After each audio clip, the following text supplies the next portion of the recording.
Hi friends, मेरा नाम प्रशांत और आज की इस वीडियो में आप लोग का स्वागत है। सो दोस्तों, आज की इस वीडियो में मैं आप लोग को फैक्टर और मल्टीपल के बारे में बताऊंगा, क्योंकि फैक्टर और मल्टीपल जो है क्लास 6 का बहुत ही बेसिक टॉपिक है। बहुत ही इंपॉर्टेंट वीडियो है आज का, बहुत ही इंटरेस्टिंग नॉलेजेबल वीडियो है, इसलिए वीडियो को बिल्कुल भी स्किप मत करना। तो दोस्तों, सबसे पहले वीडियो को स्टार्ट करते हैं बिना देर किए। तो दोस्तों, सबसे पहले बात करते हैं फैक्टर की। फैक्टर क्या है? तो a number which is exactly divisible by the given number. मतलब कि जो नंबर गिवन है, जो नंबर दिया हुआ रहेगा, उस नंबर को जो नंबर एक्जैक्टली डिविजिबल कर देगा, एक्जैक्टली डिविजिबल हो जाएगा जिस नंबर से, उस नंबर वो जो नंबर है उस नंबर का फैक्टर हो जाएगा। इसका मतलब आप लोग समझे नहीं? अब मैं आप लोग को एग्जांपल से समझाता हूँ, आप लोग को बिल्कुल ही समझ में आ जाएगा। जैसे कि हम एग्जांपल लिखते हैं 8। तो 8 का फैक्टर कैसे? 8 मतलब कि 1 से भी कटता है, एक्जैक्टली डिविजिबल, 2 से भी, 4 से भी और 8 से भी। तो जो 1 2 4 8 है वो 8 का फैक्टर है। और एक बात याद रखना, फैक्टर वही नंबर होगा जो एग्जैक्टली डिविजिबल भी कर दे नंबर को और रिमाइंडर जो है वो हमारा 0 आ जाए। क्वेश्चन जो भी आए, एक्स वाई जेड हमारा जो भी आए, उससे हम कोई मतलब नहीं, लेकिन रिमाइंडर ऑलवेज 0 आना चाहिए। अगर रिमाइंडर 0 आ गया डिविजिबल करने पे, यानी एग्जैक्टली डिविजिबल हो गया, तो समझ जाइए कि उस नंबर का जो है ये फैक्टर हो जाएगा। एक और एग्जांपल से समझते हैं, जैसे कि 4। तो 4 आप देख लीजिए, 4 1 2 और 4 ये तीनों नंबर से जो है एग्जैक्टली डिविजिबल होता है 4।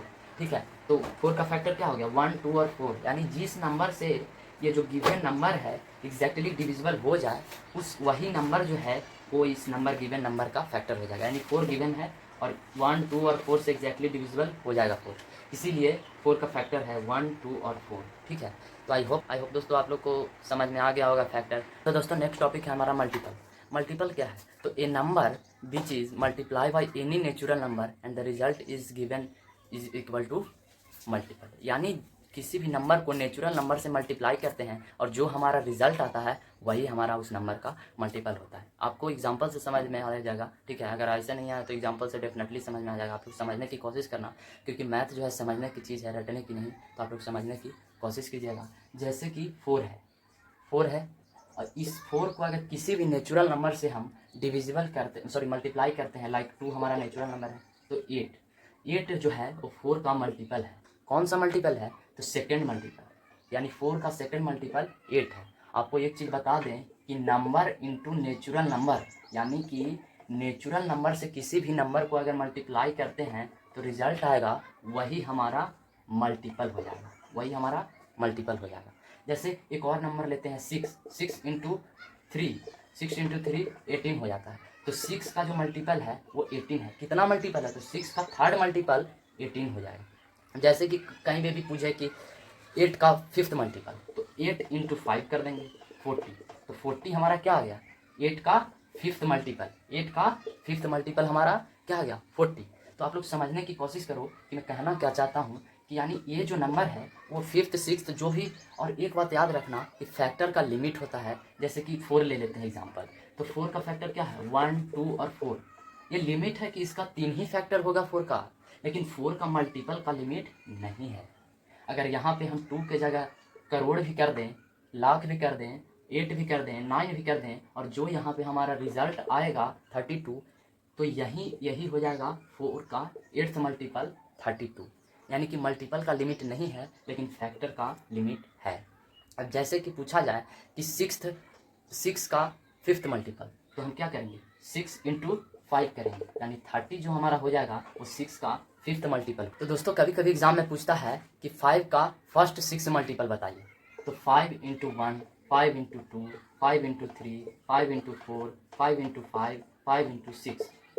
इसको हम अगर मल्टीप्लाई करेंगे, समझ रहे हैं, फर्स्ट 6 मल्टीपल पूछा है, इसलिए हमने 1 2 3 4 5 6 किया है ना। तो ये जो हमारा आंसर आएगा, ये जो हमारा जो भी अभी रिजल्ट आ रहा है आपके सामने, तो यही जो है ना 5 10 15 20 25 30, ये जो है 5 का फर्स्ट 6 मल्टीपल है। तो यहाँ पे हम हेंस लगा के लिख देंगे, वहाँ एग्जाम में कि फर्स्ट 6 मल्टीपल ऑफ 5 इज 5 10 15 20 25 30। आप लोग समझने की कोशिश करो, यानी ये जो हमारा है ये हम लोग का प्लेस बताता है। प्लेस नहीं मतलब कि कौन सा नंबर किससे मल्टीप्लाई करें, यानी कि first second third fourth fifth sixth hundredth thousandth, यहाँ पे वही चीज़ लिखाता है। सो दोस्तों, नेक्स्ट टॉपिक है हमारा कॉमन मल्टीपल और कॉमन फैक्टर। तो सबसे पहले कॉमन फैक्टर समझते हैं। आप लोग एग्जाम्पल समझिएगा, क्योंकि एग्जाम्पल बहुत ही, मैं सटीक एग्जाम्पल आप लोग को दूंगा, बिल्कुल ही आप लोग को ऐसा नहीं होगा कि समझ में नहीं आए।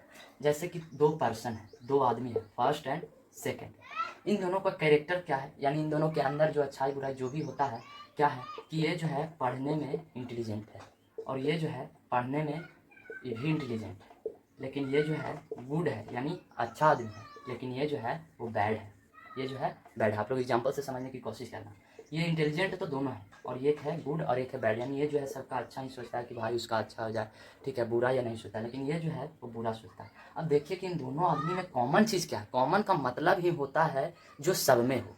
तो यहाँ पे दो है तो दोनों में कॉमन क्या है, दोनों में कॉमन ये है कि दोनों इंटेलिजेंट है। तो यहाँ पे कॉमन क्या हो जाएगा, इंटेलिजेंट। कॉमन क्या हो जाएगा, इंटेलिजेंट। आप लोग समझने की कोशिश करो।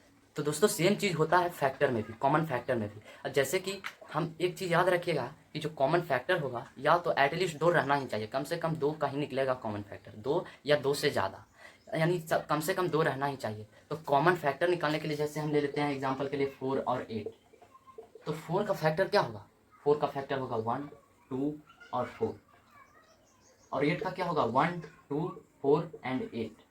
तब इन दोनों में कॉमन देखिए, क्योंकि कॉमन का मतलब सब में होता है, तो इन दोनों में देखिए कि कॉमन क्या है। तो कॉमन है 1, 2 और 4। इन दोनों में कॉमन है 1, 2 और 4, यानी यहाँ पे हम हेंस लगा के एग्जाम में लिख सकते हैं कि 1, 2 and 4 is the common factor of 4 and 8। यहाँ पे हम ऐसे करके लिख सकते हैं, बिल्कुल भी गलत नहीं होगा। एक बात और कि यहाँ पे अगर मान लीजिए कोई और नंबर ऐड हो जाता, कोई और नंबर कहने का मतलब है कि यहाँ पे ऐड हो जाता 12, तो 12 ऐड हो जाता, तो यहाँ पे 12, ठीक है। 12 का देखिए कि फैक्टर कौन कौन सा है, तो फैक्टर है 2, 3, 4, 1, 6 और 12।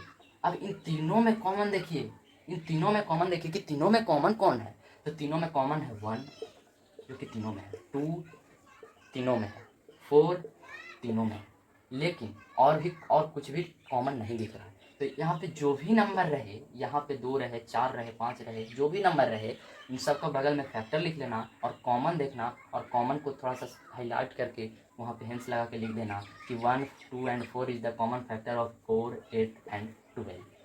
ठीक है, तो आई होप दोस्तों आप लोग को कॉमन फैक्टर समझ में आ गया होगा। नेक्स्ट टॉपिक की ओर बढ़ते हैं, कॉमन मल्टीपल। कॉमन मल्टीपल जो होता है वो सेम कॉमन फैक्टर की तरह ही होता है। अब बात करते हैं कॉमन मल्टीपल की, तो जैसे कि हम कॉमन मल्टीपल लेते हैं 2 और 4 की कॉमन मल्टीपल निकालना है, तो 2 का मल्टीपल सबसे पहले लिख ले। मान लीजिए इसमें दिया, उसमें तो नहीं दिया रहेगा, उसमें बस लिखा रहेगा कि कॉमन फैक्टर निकालिए, लेकिन इसमें दिया रहेगा कि 2 कॉमन फैक्टर, यानी 2 को कॉमन फैक्टर निकालना है, कॉमन मल्टीपल निकालना है। उसमें नहीं दिया रहेगा, क्यों दिया रहेगा मल्टीपल में, क्योंकि मल्टीपल का लिमिट नहीं होता, उसमें लिमिट होता है। तो 2 को यहाँ पे 2 कॉमन मल्टीपल निकालना है 2 और 4 में, तो 2 का कॉमन मल्टीपल क्या, 2 का मल्टीपल क्या हो जाएगा, 2, 4, 6, 8, 10, 12, है ना। और लिख देंगे जो भी होता है XYZ, वो चल जाएगा इन्फिनाइट तक।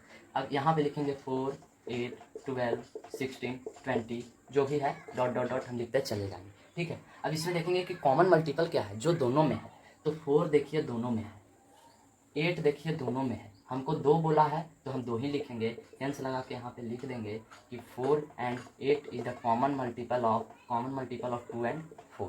आप लोग समझने की कोशिश करो, तो ये दोनों में कॉमन है।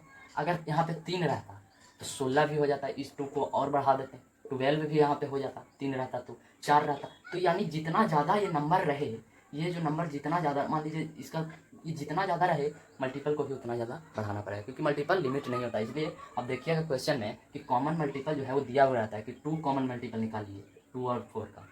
यहाँ पे मान लीजिए एक और नंबर ऐड कर दिया गया 8, एक और नंबर ऐड कर दिया गया 8। अब यहाँ पे लिखा कि 1 कॉमन मल्टीपल निकालिए, तो कॉमन मल्टीपल लिख लेंगे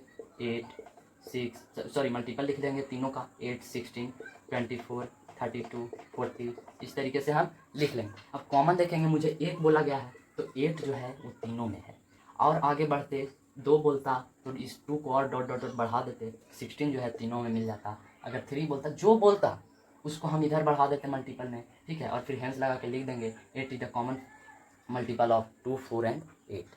तो आप लोग को समझ में आ रहा होगा कि मैं कहने की प्रयास क्या कर रहा हूँ, मैं कहने की क्या कोशिश कर रहा हूँ, ठीक है। आप लोग समझने की कोशिश करो, क्योंकि मैथ समझना होता है, मैथ को रटना नहीं होता। आप लोग समझने की कोशिश करो, और मुझे नहीं लगता कि आप लोग को समझ में नहीं आ रहा होगा, ठीक है। सो आई होप दोस्तों आप लोग को multiple factor, common multiple, common factor, सारा चीज़ समझ में आ गया होगा, कोई भी डाउट नहीं हुआ होगा। ठीक है, अगर कुछ भी डाउट है तो कमेंट में नीचे लिख दो, मैं उस पर डिस्कस करूँगा नेक्स्ट वीडियो में, फिर कभी नेक्स्ट वीडियो में। ठीक है, लेकिन मेरे ख्याल से आप लोग को डाउट अब नहीं होगा मल्टीपल, कॉमन, मल्टीपल फैक्टर। ठीक है, इस सब चीज़ों में आप लोग को डाउट नहीं होगा, कोई भी क्वेश्चन आ जाएगा आप लोग बना दोगे। ठीक है, अब बात करते हैं जैसे कि एक टॉपिक और। ठीक है, कि जैसे कि फोर का फैक्टर पूछा तो 1, 2 और 4, तो ये छोटा नंबर है। एक बात ध्यान रखो, ये छोटा नंबर है। 8 का पूछे तो 1, 2, 4 और 8, तो ये छोटा नंबर है, इसीलिए आप लोग या हम निकाल पा रहे हैं इसको। ठीक है, अब जैसे बड़ा नंबर दे दिया जाए, 512, 512, तो आप इसको कैसे निकालोगे?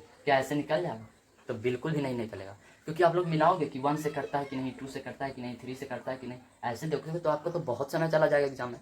तो इसके लिए भी हम नेक्स्ट वीडियो में बात करेंगे। और अगर आज का वीडियो अच्छा लगा हो तो प्लीज़ लाइक कीजिएगा और चैनल को सब्सक्राइब कर लीजिएगा। और नेक्स्ट वीडियो में हम बात करेंगे कि कितने भी बड़े नंबर का फैक्टर को कैसे निकालते हैं, फैक्टर को फाइंड कैसे करेंगे कि उस नंबर का कितना फैक्टर है। ठीक है, तो आप लोग बस मेरे चैनल को सब्सक्राइब कर लो, लाइक कर दो, और नेक्स्ट वीडियो भी बहुत नॉलेजेबल आने वाला है। अगर कुछ भी डाउट हो तो कमेंट में लिख दो। वीडियो अच्छा लगा तो लाइक कीजिएगा, सब्सक्राइब कीजिएगा। मिलते हैं फिर किसी नेक्स्ट वीडियो में, तब तक के लिए जय हिंद, वंदे मातरम।